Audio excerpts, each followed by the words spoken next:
얼마 전에 유명한 기독교 원로 철학자께서 한국 기독교의 문제점을 한 가지 지적을 하셨습니다. 이분의 얘기가 틀렸다는 것이 아니라 조금 보는 각도에 따라서 좀 다를 수 있겠다라는 생각이 들어서 좀 말씀을 드리고자 합니다. 이분이 하신 말씀이 불교의 스님들이 쓴 책은 대부분 베스트셀러가 되는 데라 기독교 목사하고 가톨릭 교회 신부들이 쓴 책이 베스트셀러가 되지 못하는 이유를 설명을 한 겁니다. 그 이유가 스님들은 인생에 관한 책을 쓰지만 목사와 신부들은 교리에 관한 책을 쓰기 때문이다라고 이렇게 분석을 하셨어요. 실제로 유명 스님 강연에는 많은 사람들이 몰리는데 특히 어떤 스님의 정문적설 강연에는 기독교인들도 찾습니다. 가는 분이 있습니다. 어떤 기독교 청년은 교회에서 다른 청년들과 잘 어울리지 못하는 문제에 대해서 스님에게 조언을 구했어요. 또 어느 여집사님은 부부간에 갈등이 있을 때마다 유튜브를 통해서 이 스님의 강연을 들었다고 합니다. 자, 그래서 기독교 원로 철학자이신 이 분석이 영 틀린 건 아닌데 제게 뭔가 좀 찝찝한 게 남았습니다. 자, 여러분, 우리 기독교의 교리가 뭡니까? 기독교의 핵심 교리가 뭡니까? 삼위일체 하나님, 예수 그리스도의 십자가 부활, 천국과 지옥, 이게 핵심적인 교리입니다. 그런데 이걸 빼면 기독교는 뭐가 됩니까? 윤리가 되는 겁니다. 윤리로 남습니다. 천국도 없고 구원도 없고 성경도 교양이나 인문학 도서가 되고 맙니다. 기독교가 아무것도 아닌 거죠. 지금의 예배도 시간 낭비입니다. 무의미한 것이 되어버리고 마는 겁니다. 교리가 기독교의 문제점은 절대 아닙니다. 신학자나 목사들의 책이 베스트셀러가 되는 게 오히려 이상한 일이 되고 마는 겁니다. 이 차이가 있습니다. 자, 예수님께서도 당시 최고로 존경받는 엘리트 지성인 정치가 니고데모에게 하신 말씀 여러분 기억하십니까? 요한복음 3장 12절에 이렇게 말씀하죠. 예수님이 친히 하신 말씀이죠. 뭐라 그러십니까? 시작. 내가 땅의 일을 말하여도 너희가 믿지 아니하거든 하물며 하늘의 일을 말하면 어떻게 믿겠느냐라고 예수님께서 친히 니고데모에게 하신 말씀입니다. 우리는 하늘의 일에 눈이 떠져 있는 사람입니다. 우리 하늘의 일에 관심이 쏠려 있죠. 하늘에서부터 먼저 일이 일어나고 그리고 그게 연결돼서 이 땅에서 벌어지는 겁니다. 이건 성령 하나님의 은혜입니다. 신자는 하나님 은혜 아래에 있는 자들입니다. 오늘 본문 비유의 말씀도 하늘의 말씀입니다. 자, 마태복음 18장인데 마태복음 18장 1절에 제자들이 이렇게 질문합니다. 예수님에게 천국에서는 누가 크니까? 라고 예수님께 질문을 해요. 자, 이 질문에 주님께서는 어린아이 하나를 그들 앞에 세우고 크고 작음의 문제를 떠나서 어린아이처럼 될 것을 주님이 제자들에게 요구를 하십니다. 당시 어린아이는 아주 보잘것없었습니다. 미천하고 함부로 다루어지는 존재였습니다. 제자들의 관점에서 2000년 전의 어린아이는 가장 낮은 존재였습니다. 그런데 주님께서는 크고 높은 자가 되는 관심에 꽂혀있는 제자들에게 어린아이가 되라고 요구하신 겁니다. 자, 4절 뭐라 그럽니까? 이 어린아이와 같이 자기를 낮추는 사람이 천국에서 큰 자니라. 이게 끝이 아니죠. 그러면서 주님이 계속 말씀을 이어갑니다. 6절에서 이런 말씀을 하십니다. 다 같이 시작.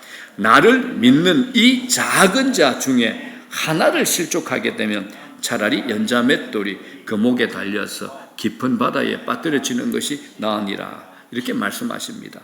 여기서 나를 믿는 이 작은 자라는 표현을 하셨죠. 그죠? 그러니까 우리가 여러분 한 사람을 실족시키면 야, 연자맷돌 매가지고 바다에 빠지는 게 낫다 차라리 할 정도로 다른 사람에게 실족을 주시면 안 됩니다. 누구라도 보잘것없다고 함부로 대해서는 안 된다라는 주님의 교훈입니다.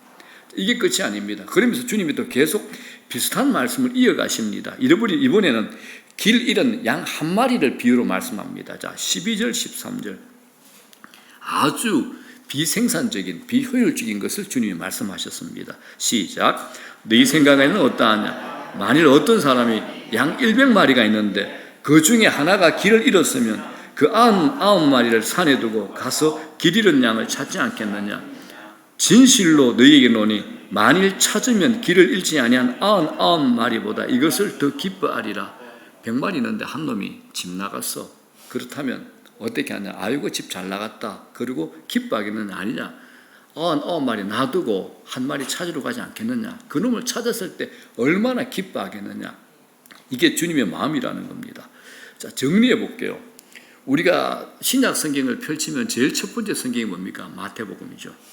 오늘의 이 18장의 비유는 여러분들이 다 읽어보신 내용입니다. 이미 알고 있는 익숙한 내용입니다. 살펴본 대로 이 18장이 흐르면 어떻게 절차가 됩니까? 어린아이, 그 다음에 뭡니까? 나를 믿는 이 작은 자, 그 다음 뭐죠? 길 잃은 양 한 마리. 이렇게 이야기가 연결되어 있습니다. 자, 주님이 하고 싶은 말씀이 뭘까요? 우리가 볼 때는 어린 양이고 어린아이고 별 볼일 없는 자일지라도 사고뭉치 양 한 마리라 할지라도 모두가 하늘 아버지의 자녀이고 하나님의 존귀한 자녀들이라는 겁니다. 이게 이 비유의 배경이고 전제가 됩니다. 자, 이때 되면 꼭 이제 질문하는 사고치는 제자들이 또 나오죠.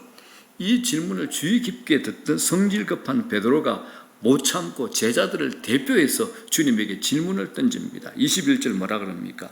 주여, 형제가 내게 죄를 범하면 몇 번이나 용서하여 주리까? 7번까지 하오리까? 라고 질문합니다. 자, 이 질문을 하는 베드로의 얼굴을 한번 상상해 보십시오. 주님께서 어린아이, 작은 자, 잃어버린 양을 비유로 들어 존귀함을 강조하셨으니 저들 중 하나가 내게 잘못한다고 해도 내가 7번까지 용서해 줄 의향은 있습니다. 이런 자신만만함입니다. 당시 이스라엘 사회에서 그 당시 선생을 랍비라고 그러죠. 랍비들은 최대한 3번까지 용서해 주고 그 다음에 그 정도까지만 하면 된다고 이렇게 가르쳤습니다.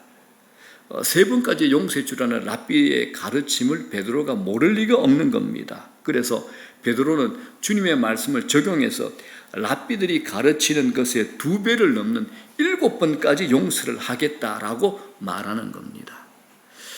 자, 이제 이 문제를 우리에게 적용해 봅시다. 용서는 우리 인생에서 경험하는 일 중에 가장 어려운 일 중에 하나입니다. 불가능하다 이렇게 얘기하는 게 더 나을 겁니다.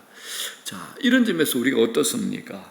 우리는 짧은 인생을 통해서도 제대로 된 용서는 참 어렵다는 걸 압니다. 그냥 지나치는 거 말고요, 내 마음에 깊은 상처를 준 사람, 나를 배반한 사람, 이런 사람을 제대로 용서하는 건 참 어렵다는 거 여러분 경험하지 않습니까? 랍비들이 가르친 대로 제대로 된 용서는 3번까지 용서하는 거, 이건 기적 같은 일입니다. 그러니 베드로가 제안한 7번의 용서는 정말 대단한 수준의 이야기입니다. 그런데 주님께서 어떻게 대답하십니까? 뜻밖의 대답을 하죠. 22절 뭐라 그럽니까?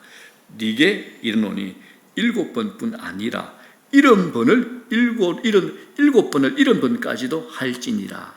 자, 이 말을 들은 베드로와 제자들은 대경 실색을 했을 겁니다.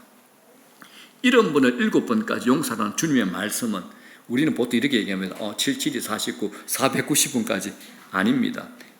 성경의 7은 뭡니까? 완전수입니다. 완전수를 반복하심으로 무제한의 용서를 말씀하신 겁니다. 무제한의 용서입니다. 자, 이런 제자들을 보시면서 주님께서 무제한의 용서를 비유로 말씀하신 겁니다.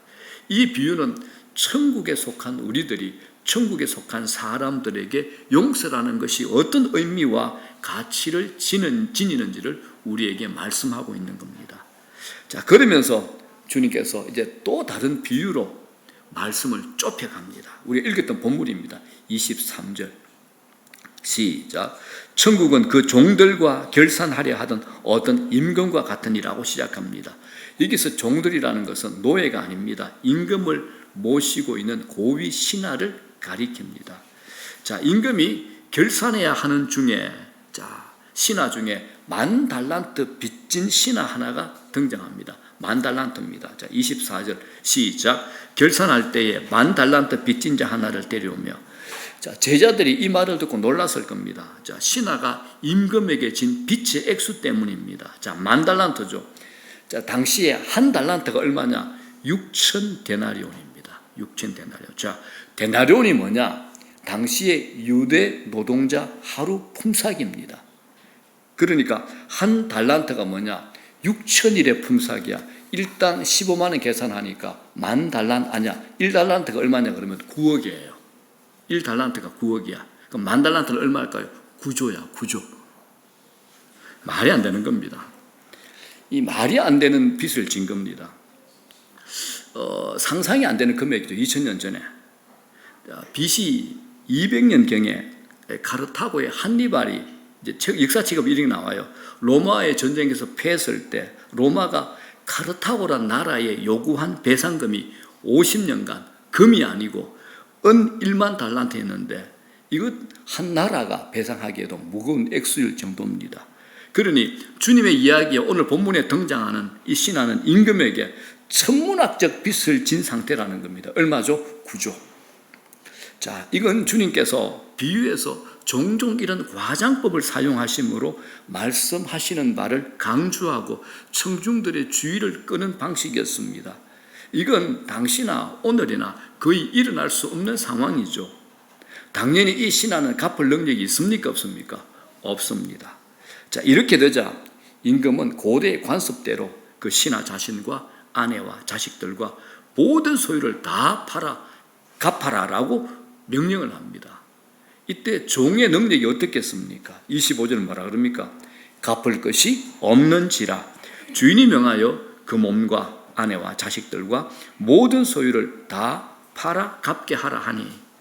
자, 그런데 이런 조치는 빚을 갚는 행위라기보다는 빚을 갚지 않는 것에 대한 형벌이 됩니다. 이런 임금의 무서운 명령 앞에서 신하는 엎드려 절하면서 뭐라 그럽니까? 내게 참으소서, 내게 참으소서, 다 갚으리다라고 조아려서 말을 합니다. 26절 시작. 그 종이 엎드려 절하며 이르되 내게 참으소서, 다 갚으리다 하거늘. 물론 그의 이 말은 받아들여질 수 없는 말입니다. 설령 임금이 기간을 연장해 준다 하더라도 10,000달란트의 빚은 9조는 그의 인생에서 벌어 갚을 수 있는 금액이 아니기 때문입니다. 신하의 상황은 절망 그 자체죠. 자, 이때 이제 반전이 일어납니다. 임금이 그를 불쌍히 여겨 10,000달란트 9조를 뭐 할까요? 탕감을 해준 겁니다. 탕감. 자, 27절 시작. 그 종의 주인이 불쌍히 여겨 놓아 보내며 그 빚을 탕감하여 주었더니, 탕감이 뭡니까? 면제해 준다. 없던 것으로 하자는 거 아닙니까? 자, 제자들은 이 이야기를 듣고 또 다시 한번 놀랐을 겁니다. 한두 푼이 아니야. 10,000달란트를 아무 조건 없이 그냥 탕감해 주다니 말입니다. 세상에서는 죽었다 깨어나도 다시 일어날 수 없는 일입니다. 세상 역사에 이런 임금에 대한 이야기는 역사책에 나오지 않습니다. 그 신하는 자비한 임금으로부터 10,000달란트의 빚을 한순간에 탕감을 받았어 더 이상 빚에 구속되지 않는 자유의 몸으로 그 자리를 떠날 수 있었습니다. 자, 우리는 이 신하의 기분을 상상하지 못할 겁니다. 자, 그런데 이 이야기는 이렇게 끝나지 않습니다. 이제 두 번째 장면으로 넘어갑니다. 10,000달란트의 빚을 탕감받은 신하가 행복과 기쁨으로 집으로 돌아가고 있습니다. 그런데 마침 길에서 자기에게 100데나리온의 빚을 진 동료 한 사람을 만나게 됩니다.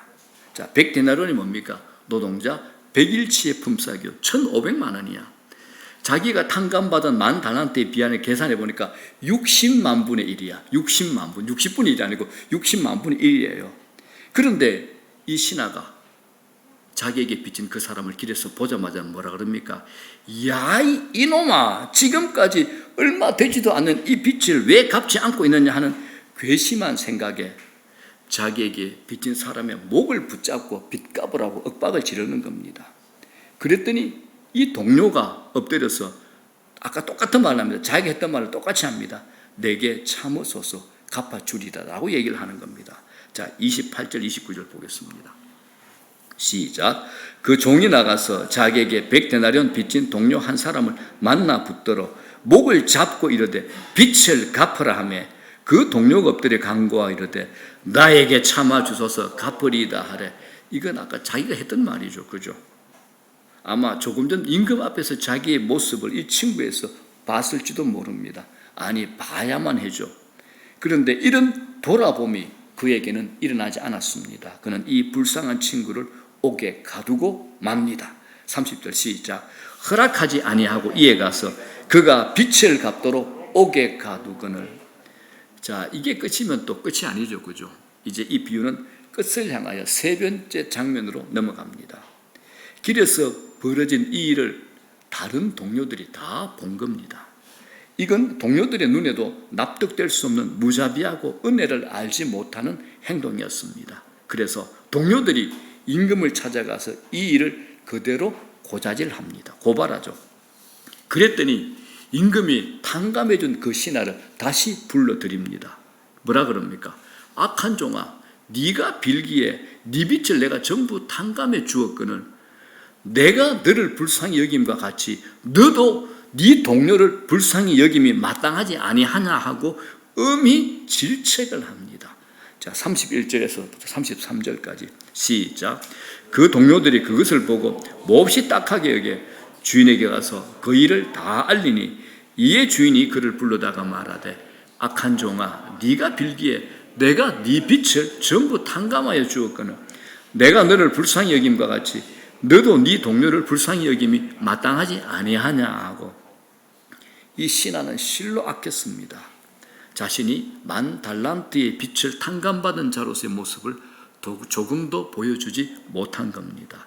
이제 임금이 진노를 하죠. 그 빚을 다 갚도록 그를 옥졸들에게 넘깁니다. 자, 34절 시작. 주인이 노하여 그 빚을 다 갚도록 그를 옥졸들에게 넘기니라. 당시 옥졸들은 고문하던 고문 전문가입니다. 채무자와 그 가족들에게 가전 압력을 다해서 빚을 갚게 하는 사람들이 바로 옥졸들입니다. 주님께서 이 옥졸이라는 용어를 의도적으로 사용하신 것 같습니다. 이 신하가 10,000달란트라는 천문학적 빚을 다 갚는다는 것이 불가능하듯이 그는 영원히 빠져나올 수 없는 형벌에 처해진다는 것, 즉 영원한 지옥의 형벌을 받는다는 것을 암시하는 의도적인 용어가 바로 이 말입니다. 자, 사랑하는 여러분, 이 비유를 통해서 주님께서 베드로와 제자들에게 교훈하려고 하시는 것이 무엇일까요? 그건 분명합니다. 주님께서 이 비유의 결론을 이렇게 말씀합니다. 35절입니다. 시작. 너희가 각각 마음으로부터 형제를 용서하지 아니하는 나의 하늘 아버지께서도 너희에게 이와 같이 하시리라. 아멘. 아주 하찮아 보이는 형제의 작은 잘못에 대해서도 무제한에 그리고 마음으로부터의 용서를 하라는 말씀입니다. 이게 은혜를 받은 사람만이 할 수 있는 영광스러운 삶이라는 겁니다. 이게 은혜의 지배를 받는 삶이라는 겁니다. 성경에서 종종 죄를 빚이라는 개념으로 설명하고 그렇게 사용합니다. 주님께서 제자들에게 기도 가르쳐 주셨죠. 주기도문 이 내용이 담겨 있잖아요. 어떻게 기도합니까? 우리가 우리에게 죄전자를 사하여 준 것 같이 우리 죄를 사하여 주옵시고라고 하셨는데 여기서 죄라는 헬라어 단어도 빚이라는 겁니다. 빚이라는 의미입니다. 사하여, 용서라는 단어는 오늘 비유에서 탕감하다라는 뜻입니다. 자, 사랑하는 여러분, 오늘 이 비유에서 10,000달란트 그리고 얼마죠? 100데나리온. 이 대조는 우리가 하나님으로부터 받은 죄 용서의 크기와 우리가 다른 형제를 용서하는 것의 차이를 보여주는 겁니다. 우리가 받은 용서는 얼마죠? 10,000달란트. 형제를 용서하는 건 100데나리온입니다. 이 비유에서 우리가 주목해야 될 건 10,000달란트의 은혜입니다. 만은 당시의 수를 세는 가장 큰 단위입니다. 달란트는 화폐의 가장 큰 단위였다는 겁니다. 주님께서 말로 표현할 수 있는 최고의 액수를 표현한 게 10,000달란트입니다. 그렇기 때문에 10,000달란트의 빚진 자, 이게 뭡니까?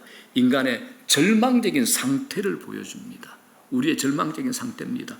10,000달란트는 인간이 영광의 하나님을 향하여 범한 범죄의 크기와 그 죄값을 갚을 수 없는 인간의 무능력의 실존을 보여주는 겁니다.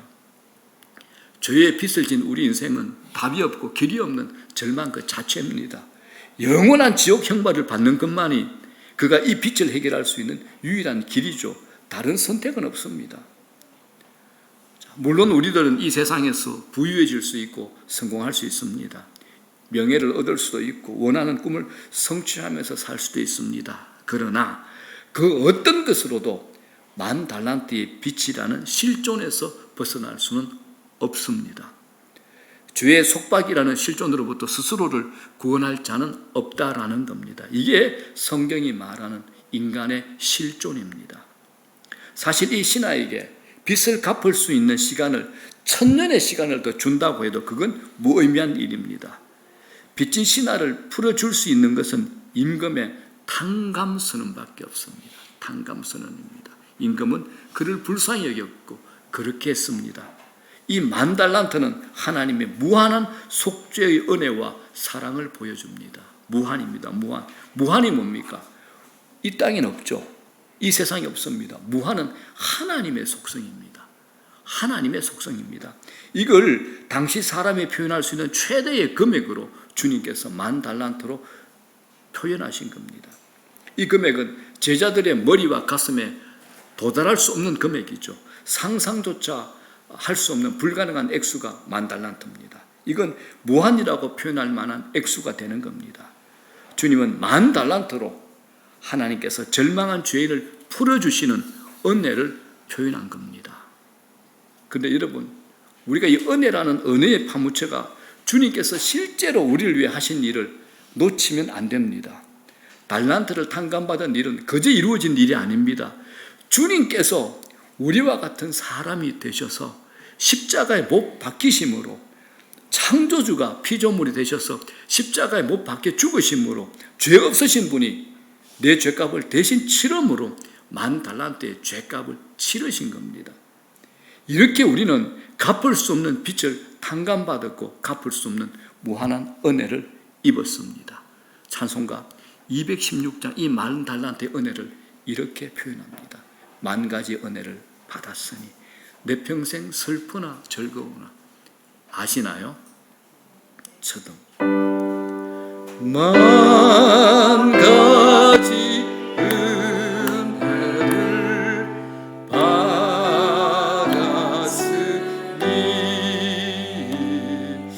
내 평생 슬프나 즐거우나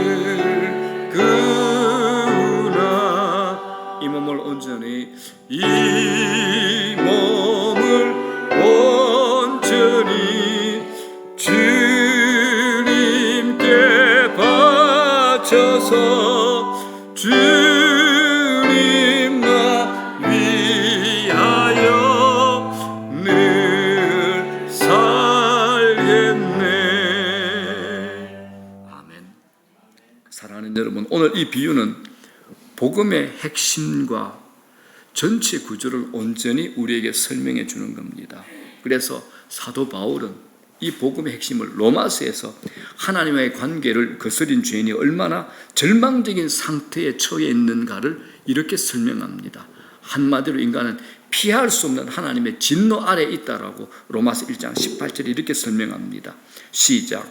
하나님의 진노가 불의로 진리를 막는 사람들의 모든 경건하지 않음과 불의에 대하여 하늘로부터 나타나나니라고 얘기합니다. 이건 임금에게 10,000달란트 빚을 진 신하의 절망적인 상태를 말하는 거죠. 이런 죄인의 절망적 상태를 설명하고 난 후에 바울은 3장 21절에서 복음을 제시합니다. 그러나 이제는 이라고 제시합니다. 우리 성경에는 그러나라는 접속어가 생략이 되어 있습니다만 헬라어 성경을 보게 되면 그러나 이제는 이라고 시작합니다. 이게 복음이죠. 자, 3장 21절 시작. 그러나 이제는 율법 외에 하나님의 한 의가 나타났으니 율법과 선지자들에게 증거를 받은 것이라. 이게 위대한 반전이죠. 10,000달란트의 빚을 탕감받은 극적인 반전이 되는 겁니다. 예수 그리스도를 믿는 모든 사람에게 미치는 하나님의 은혜가 차별 없이 나타난 겁니다. 이렇게 사도 바울이 절망적인 죄인에게 나타난 복음의 은혜를 길게 설명한 후에 후반부죠. 12장부터 가게 되면 복음의 은혜를 입은 사람의 삶이 얼마나 영광스럽고 복된지를 말하기 위해서 그러므로라는 접속사를 설명합니다. 12장 1절 로마서 시작. 그러므로 형제들아 내가 하나님의 모든 자비하심으로 너희를 권하노니 너희 몸을 하나님이 기뻐하시는 거룩한 산 제물로 드리라. 이는 너희가 드릴 영적 예배니라. 로마서 12장부터 이야기는 10,000달란트 은혜를 받은 사람의 삶을 얘기합니다. 그 은혜가 역사하는 삶이 얼마나 영예스러운지를 설명해 주는 겁니다. 10,000달란트의 은혜를 받은 자들은 이제 이렇게 살 수 있게 되었다라는 겁니다. 우리 몸을 하나님께 올려드리는 거룩한 산제물의 산 말입니다. 사랑하는 여러분, 우리가 이 은혜를 받고 있습니다. 은혜는 사람을 변화시키는 능력입니다. 사람을 창조하신 하나님께서 사람을 변화시키기 위해서 사용하시는 방법이 은혜입니다. 아무리 무섭고 추하고 버려진 인생일지라도 10,000달란트의 은혜가 바꾸지 못할 사람은 없습니다. 은혜는 일평생을 두고 우리 본성의 자기 중심성을 변화시킵니다. 하나님의 무한하신 은혜와 사랑이 사람을 변화시킵니다. 그래서 하나님께서는 은혜의 복음으로 우리를 낳으시고 우리를 변화시킵니다. 사랑하는 여러분, 은혜는 신자가 살아가는 인생 전체의 동력이 됩니다. 신자의 삶은 자기가 받은 은혜의 영광과 크기를 점점 더 알아가는 삶이 됩니다. 그래서 사도 바울이 에베소 교회를 향해서 이렇게 기도합니다. 뭐라 그럽니까? 3장 시작. 너희 모든 성도와 함께 지식에 넘치는 그리스도의 사랑을 알고 그 너비와 길이와 높이와 깊이가 어떠함을 깨달아 하나님의 모든 충만하신 것으로 너희에게 충만하게 하시기를 구하노라. 그리스도의 사랑은 모든 지식을 초월하는 무한한 것입니다. 바울은 그 사랑의 너비와 길이와 높이와 깊이를 점점 더 많이 깨닫게 되기를 구하는 겁니다. 그렇게 해서 하나님의 모든 충만하심이 그들 안에 충만하기를 사도 바울이 구하고 있습니다. 은혜만이 우리를 변화시키고 하나님의 성품을 닮게 만듭니다. 이 은혜가 우리의 머리, 우리의 가슴, 우리의 손, 우리의 발 모든 곳에 스며들고 이 은혜의 흠뻑 적심을 받으셔야 됩니다. 이 은혜는 우리의 온갖 더러움과 약함과 추함을 다 덮고도 남는 10,000달란트의 은혜입니다. 오늘 이 비유는 우리 교회에 주시는 말씀입니다. 10,000달란트의 은혜, 10,000달란트의 죄사함을 받은 사람들이 교회죠. 우리 모두가 교회지 않습니까? 주님께서 베드로에게 7번뿐 아니라 7번까지라도 할지니라고 말씀하셨습니다. 우리가 형제에게 하는 용서는 뭡니까? 100데나리온에 지나지 않는다라는 겁니다. 성도된 우리가 10,000달란트의 은혜를 받은 자로서 형제의 100데나리온의 죄를 용서하는 것, 평생 무한히 반복해도 되는 일이고 그렇게 해야 할 일이다라는 것을 주님이 우리에게 말씀하시는 겁니다. 자, 말씀 정리합니다. 사랑하는 여러분, 성도는 자신의 영혼의 저장고에 하나님의 은혜를 간직하고 있는 사람들입니다. 그리고 계속해서 그 저장고에 하나님의 은혜를 채워갈 때 형제를 용서하는 기적이 일어납니다. 이런 은혜가 교회를 세웁니다. 교회가 10,000달란트 은혜를 입은 사람들의 공동체, 용서받은 사람들의 공동체라면 교회의 모든 관계는 용서라는 특징을 가져야 됩니다. 교회의 모든 특징은 용서라는 특징을 가져야 됩니다. 이게 세상으로부터 교회를 구별하는 특징입니다. 교회는 10,000달란트의 은혜를 받은 사람들, 그래서 그 은혜를 가지고 100데나리온의 용서, 그걸 하고 또 하는 사람들이 세워져 있는 곳이 바로 교회라는 겁니다. 이게 하나님께서 교회를 세워가시는 방법입니다. 사랑하는 여러분, 우리들이 10,000달란트의 은혜를 입고 100데나리온의 은혜를 통해서 수많은 사람들, 수많은 형제들을 용서해가는 교회라는 사실을 한시라도 잊지 마시기 바랍니다. 그래서 히브리서 기자는 이렇게 썼습니다. 히브리서 2장 3절에 시작. 우리가 이같이 큰 구원을 등한히 여기면 어찌 그 보응을 피하리오라고 말씀합니다. 우리들이 얻은 이 큰 구원을, 이 10,000달란트의 구원을 등한히 여기지 마십시오. 소홀하게 생각하지 마십시오. 우리의 현실은 100데나리온 아닙니다. 하나님께서 이미 그리스도 예수 안에서 우리에게 베푸신 10,000달란트의 은혜입니다. 이게 우리의 현실이라는 겁니다. 일평생 주님 앞에 서는 날까지 만 달란트의 은혜와 사랑의 넓이와 길이와 높이와 깊이를 더욱더 알아가십시오. 그 은혜에 적셔지고 그 은혜에 압도당하십시오. 그 은혜로 우리의 인생이 다른 사람에게 설명이 되어줘야 됩니다. 그 은혜로 여러분의 인생이 설명되게 해주십시오.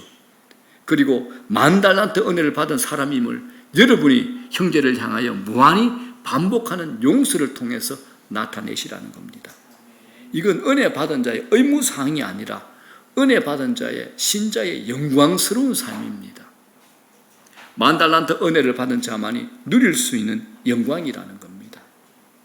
이 은혜로 여러분의 인생과 우리 화미교회가 설명되면 좋겠습니다.